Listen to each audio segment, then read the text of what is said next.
Hello everyone, आज हम अपनी एक सीरीज स्टार्ट करेंगे प्रेगनेंसी एंड बिफोर प्रेगनेंसी।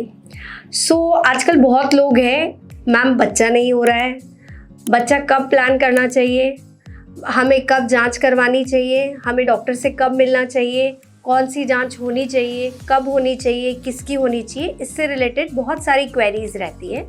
तो आज हम इसको एक बहुत सिंपल वे में डिस्कस करेंगे कि हमें कब इसमें आगे बढ़ना चाहिए। देखिए, जो भी कपल मैरिड है उसको एटलीस्ट 1 ईयर तक प्रेगनेंसी प्लान नेचुरल तरीके से करनी चाहिए।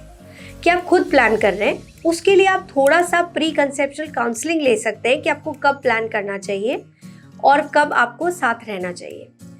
अब आपका अगर 1 ईयर हो गया है और 1 ईयर से आप कंसीव नहीं कर पा रहे हैं तो आपको डॉक्टर से मिलना चाहिए। अब इस टॉपिक पे हम सबसे पहले डिस्कस करेंगे कि 1 ईयर जब हम खुद प्रेगनेंसी प्लान कर रहे हैं तो हमें कब प्लान करनी चाहिए। ये मोस्ट कॉमन क्वेश्चन आता है। तो कपल्स के लिए मेरा आंसर ये रहेगा कि जब भी आपको पीरियड आता है और आपका पीरियड साइकिल अगर रेगुलर है तो डे 9 और day 10 of the period cycle से नेक्स्ट 10 डेज आप ऑल्टरनेट डे इंटरकोर्स प्लान कर सकते हैं। अब आपको डे 9, डे 10 कैसे कैलकुलेट करना है? जिस दिन आपको ब्लीडिंग होती है, the day 1 of your menstrual cycle is your day 1 of your bleeding. So day 9th और day 10th from that day if your period cycle is regular, जिसका मतलब अगर आपका पीरियड साइकिल 28 से 30 दिन का है और आपको माना कि 1 तारीख को महीने के पीरियड आया है तो 9 या 10 तारीख से एक दिन छोड़ के एक दिन आप हस्बैंड वाइफ इंटरकोर्स प्लान कर सकते हैं और प्रेगनेंसी के लिए सोच सकते हैं। ये सबसे इजी तरीका रहता है। अब इसके अंदर आप और क्या कर सकते हैं? आजकल ओवुलेशन किट्स आते हैं, आप ओवुलेशन किट्स यूज़ कर सकते हैं। जो भी आप डे 8, डे 9 से आप स्टार्ट कर सकते हैं ऑल्टरनेट डे उनको यूज़ करके।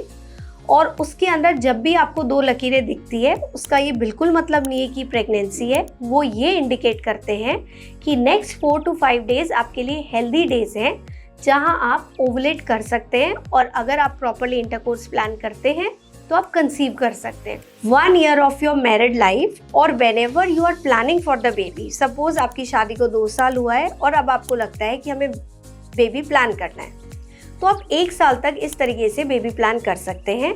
हाँ, प्री रिक्विजिट ये रहेगी कि जब भी आप बेबी प्लान करने जा रहे हैं तो एक प्री कंसेप्शनल काउंसलिंग अपने डॉक्टर से लीजिए, जो आपके एक बेसिक हेल्थ चेकअप करके आपको ये अश्योरेंस देगा कि first line of investigations okay हैं और आप इस तरीके से प्लान करिए। जब आप 1 ईयर तक कंसीव नहीं कर पाते with 12 months of consecutive trials, then there is the need to see what is the requirement।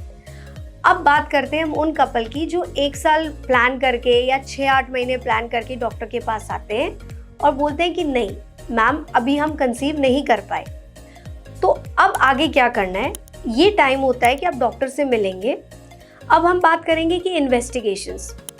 देखिए, baby is a couple thing, investigation दोनों पार्टनर की होती है, male partner and female partner. Male partner की the first line investigation जो रहती है वो सीमन टेस्ट रहता है कि आपके सीमन काउंट देखे जाते हैं। फीमेल पार्टनर के लिए फर्स्ट लाइन टेस्टिंग जो रहेगी, बेसिक आपका ब्लड टेस्ट रहते हैं, कुछ हार्मोनल टेस्टिंग रहती है, एक हम सोनोग्राफी करते हैं और आपका ट्यूब टेस्ट करते हैं कि ट्यूब ओपन है या नहीं है। अगर ये सारी चीज़ें ओके आती हैं then as per your doctor आपको अगर मेडिसिन की नीड हो तो आप मेडिसिन के साथ प्लान कर सकते हैं। और कई बार डॉक्टर फिर आपको ये बोल सकता है कि नहीं आप थोड़ा बहुत मेडिसिन लीजिए और 2 to 3 months और ट्राई करिए, and if you get successful then it is good.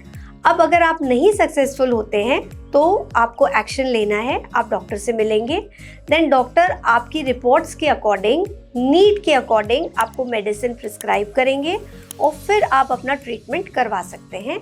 उसके बाद में बहुत जल्दबाजी आपको नहीं करनी है कि नहीं हो नहीं पा रहा, हमने 1 बार ट्रीटमेंट लिया, 2 बार लिया। देखिए, यूजुअली अगर आप इनफर्टिलिटी का ट्रीटमेंट ले रहे हैं तो 3 to 4 साइकिल्स तो आपको वेट करना ही चाहिए। उससे पहले आपको अपना लाइन ऑफ ट्रीटमेंट नहीं चेंज करना चाहिए और ना ही इतनी जल्दी आपको IVF या IUI पे जाना चाहिए।